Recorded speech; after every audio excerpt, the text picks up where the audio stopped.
we'll get to Frank Seravalli, who is brought to you by the Wendy's Daily Faceoff Survivor Pool game. I didn't see an Arshdeep Bains prop, but I would have taken it last night. Shots on goal, goals against average, and points per game can make or break your week, but don't overlook BPMM. Wendy's Bacon Portobello Mushroom Melt. Sure, it may not help you win weekly prizes with Wendy's and Daily Faceoff Survivor Pool Fantasy, but unlike my predictions, it never disappoints. So try your luck, but don't push it because the Bacon Portobello Mushroom Melt is only back for a limited time. If you miss it, you won't get a second chance. Sign up for Daily Faceoff Survivor Pool Fantasy today, sponsored by Wendy's and the Wendy's app. All right, let's bring him in.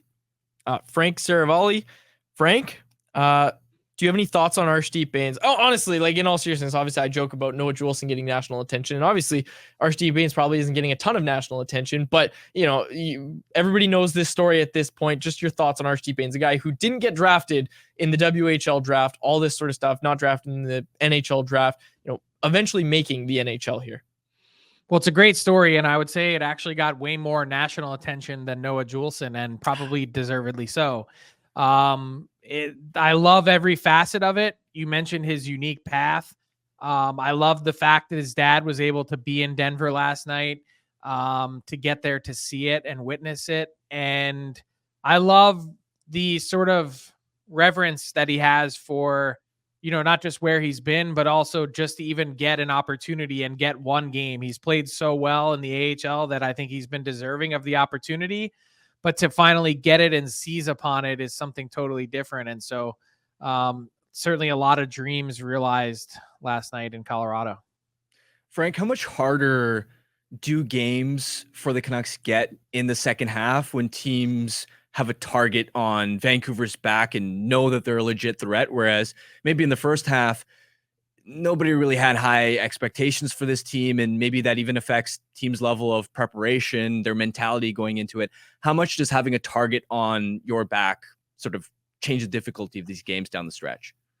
Well, I think just as a whole, the whole NHL ratchets up, and winning games in October is not the same as winning games in February and March. It just isn't.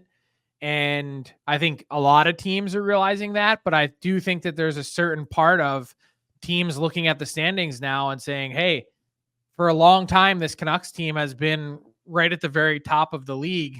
Let's see if we can knock them down a peg. Let's see how we stack up against one of the best teams in the league. And so that's part of it. I also think there's been part of maybe what we're seeing, and it's tough to put your finger on it because a lot of these games have also been so different, is that exactly what Rick Tocchet and his team was trying to guard against coming out of the All-Star break, which is, yeah, we've added some pieces here. And yes, this Lindholm trade is a big deal, but we can't take a step back and take our foot off the gas just because our lineup has been strengthened. If anything, we need to continue to put the pedal to the floor and grind away.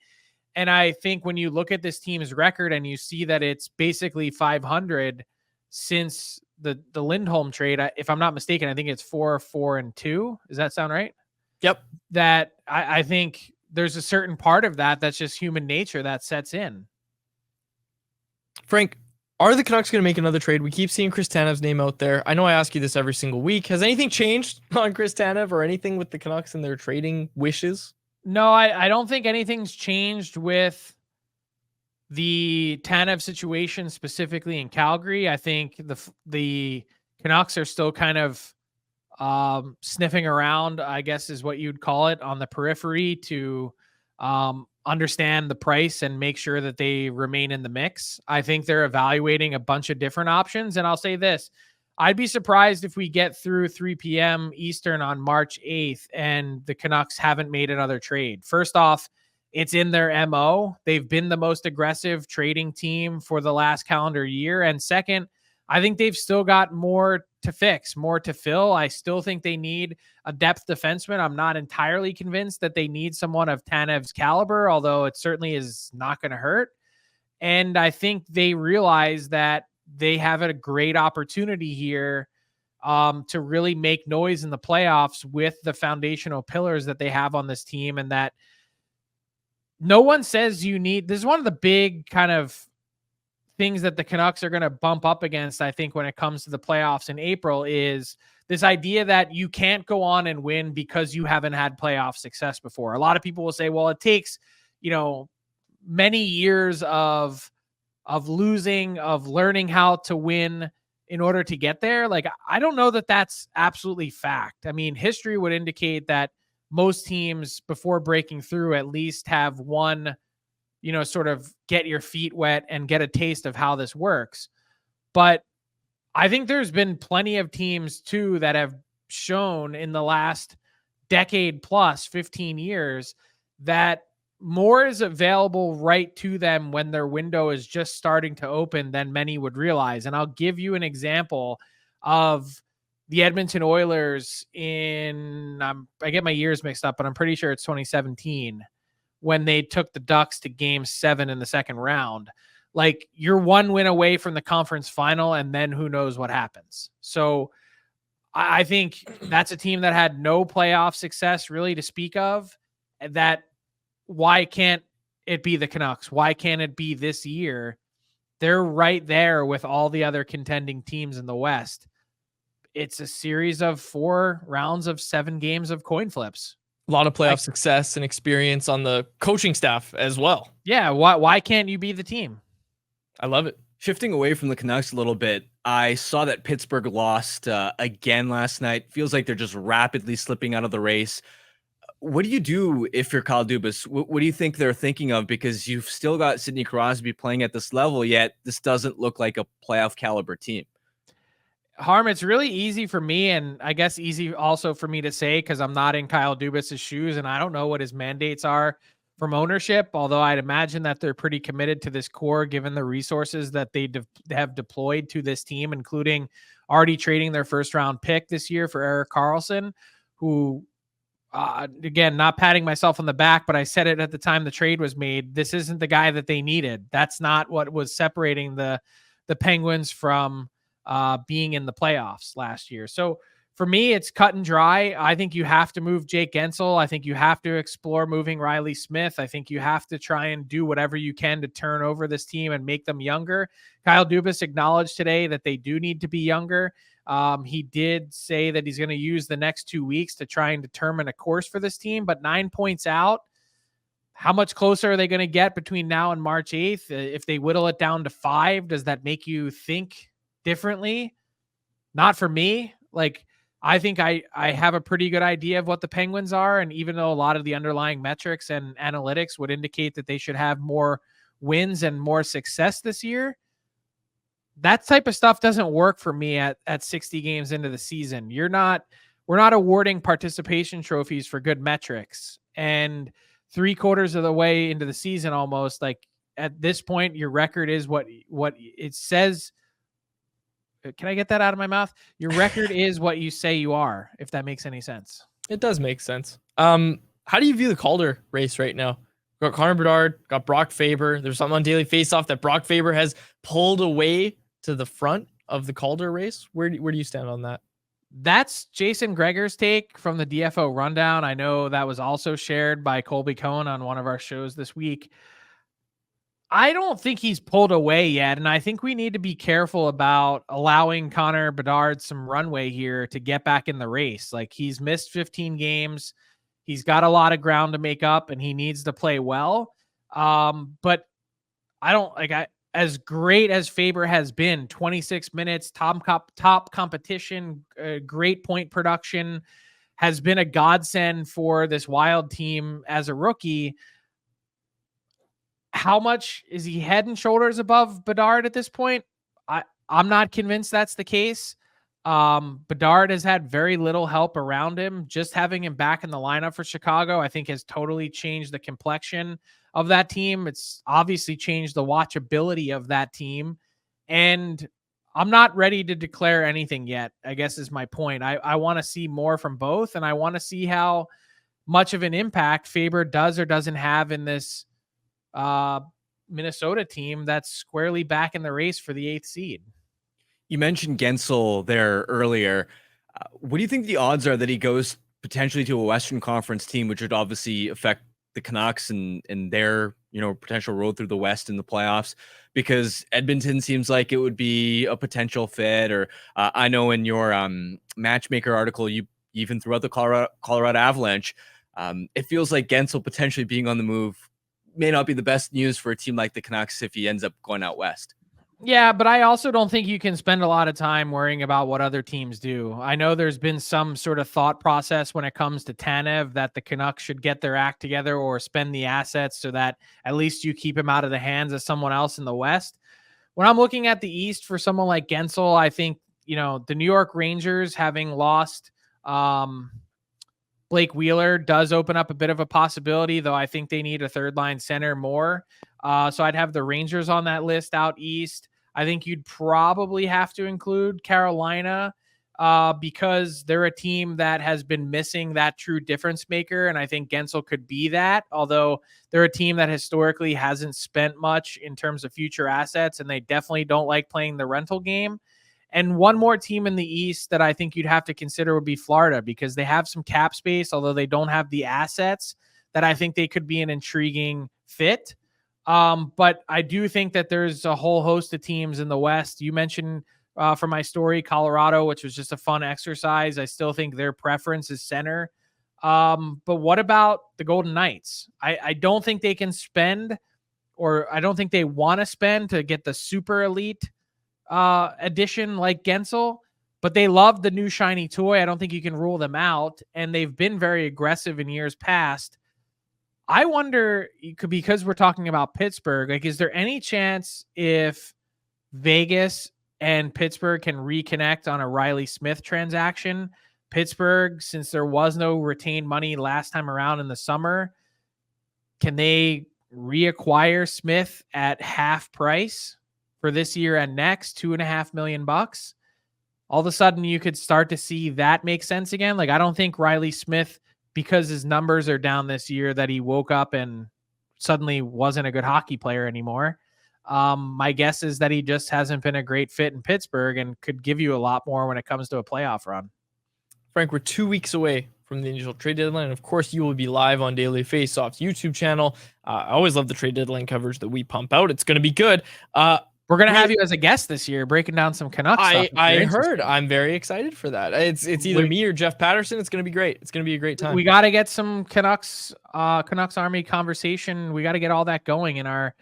I'm not kidding. I figure the Canucks will be some kind of player, whether it's in the lead up to or on deadline day specifically, and we're going to need someone to break it down. That's my actual question for you. Is we have 2 weeks left till the deadline, which means you have two hits left with us beyond this one. So 3 hits total, including this one. I'm going to ask you, give me a target for the Canucks. Like, who do you think the Canucks will actually target on deadline day or in the days leading up? What a question. Like, I mean, just putting me on the absolute spot. Well, here. I'm looking at I'll give you a few names for me, because I've been looking at the Daily Faceoff trade targets board that you put together over at dailyfaceoff.com. It's in the top right if you want to look for it. I know you know, Frank. I'm telling the listeners. But I look at a guy like New Adam board Henrique. coming out tomorrow, by the way. There you go. I look at Adam Henrique, who's on that board, third spot, I think. I look at Sean Walker, who's number 6 on that board, and I can't remember the other names on the board. I know Tanev's 2, but like, those are 3 names, and Frank Vetrano is also on that board. Those are 4 names that I look at, and I think a lot of Canucks fans would look at and say, okay, one of those guys, please. Do you think there's any chance the Canucks get any of those guys that I just threw out there, any of those 4? I don't know. I mean, I'm just being dead nuts honest with you. I have no idea. I think part of what the Canucks game plan here is, they've spent their big, they've shot their big load, so to speak. They've acquired their first target. That I think really what they're going to come down to here over the next 16 days is going to be, how can we spend what we have left judiciously to find the best value for the return? Does that make any sense? It does make sense. It does. And I think whether that's player A or player B or whatever it might be, that they're going to just compare everything, line the market up on a table and say, for X, what is our greatest return? And that's how I think they're going to approach it. I think they found what they believed was their number one fit, best fit and target. They went out and attacked that first at the deadline. Now it's about kind of moving around the rest of the board to say, where's our best value? I'm really curious if it's going to be a big move, depth move, what we'll see. And obviously Phil Kessel. We didn't even talk about Phil Kessel with you. I would lean toward depth move, but yeah, I just think that's all the Canucks really need. I think at some point too, based on what I just said and all the things that I just said about getting in and making noise, you also don't want to go way overboard. And there's been tons of teams in recent years that have done that. Look at the Rangers a few years back. I know they ended up getting to the conference final, but I think they spent 2 firsts and 3 seconds one year just recently.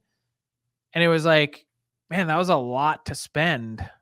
And I don't know, for like, what did you get out of it in the end? All those guys, every single person they traded for walked. Yeah, that's what I was about. I was trying to think of exactly who the names were and pull up each one because I remember it was the year that they got Andrew Kopp. Yes, that's right. I think they had Toronto that year too. Yes, for Toronto. Okay, Yeah. I got to pull this deadline up. It was and so I think some of those picks too converted to firsts that were seconds. They spent a ton on that deadline that it was like, okay, we went to the conference final. Is it worth it just for that? I guess you could make a business case, but I think there's something to be said for 10 years of sustainability, or at least 5 to 7, where you can continue to replenish. But, and that's also a nod to how the Canucks have drafted under Patrick Allvin, which I think has been pretty good so far. Justin Braun. Oh my gosh. Whoa. Yeah, this was a wild deadline. Yeah, you got Andrew Kopp. Man, they give up so much for Andrew Kopp. I forgot about that. And he walked. He signed in Detroit. Yeah. They got Tyler Mott that deadline. Then they got Tyler Mott again the next year. Yeah. Then they went after Tarasenko and Kane, and look how that worked out. Is that the voice of God or just Grady? That was Grady. Okay. All right. Ryan Reeves for a third. Okay. Anyways.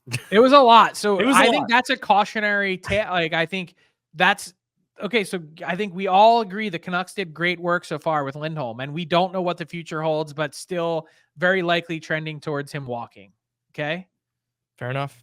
The rest of it, do you really want to be the team that unloads the clip on your draft picks to then what? Is it unfair to say that where the Canucks are at right now, I think getting the 1 seed in the Pacific is still obviously very likely, but it's critical this year more than others. Absolutely. That I think you want to do as much as you can to guarantee round 1 success. Yeah. But it's just as likely that the Canucks lose in round 2 that it is that they advance. Fair or unfair? No, fair. Round 2 is not easy to get to. Winner of Oilers Golden Knights. I mean, would the Canucks be the favorite of round 2? My answer, when I say favorite, I mean betting favorite. My answer is no. What if I had Phil Kessel to the team? No, I'm just kidding. But I'm curious what those teams all do at the deadline. And hey, like one thing we haven't even asked you about, Jack Eichel. Well, that's what we're dealing with is an incomplete picture because Vegas Absolutely. and Edmonton haven't made their moves yet. And also Vegas with Jack Eichel going on LTIR. What's that going to mean still for the hasn't made it playoffs? back. Yeah, exactly. What's that going to mean for the playoffs? Like, do you anticipate that Vegas will just load up and then, do the Tampa thing where they unlock everybody in the playoffs? I don't think I think the league is keeping a close eye on it. So if that happens, it will be legitimate. But that's a team that has looked a little bit scarier the last few weeks as they've kind of figured themselves out a bit and gotten back on track. Yeah, absolutely. And that's with those pieces out of the lineup. What happens when they're back? Yep, exactly. And look, that's the article over at CanucksArmy.com right now. So I encourage people to go read it. We kind of broke down the LTIR situation and all that sort of stuff. Frank, thanks so much for doing this. We really appreciate it. And we'll be looking forward to your trade board coming out tomorrow on dailyfaceoff.com. See you guys. Canucks Conversation is live Monday through Friday, every weekday at 2 p.m. over on the Canucks Army YouTube channel. Make sure you like, subscribe, and interact in the YouTube live chat every day with us, folks.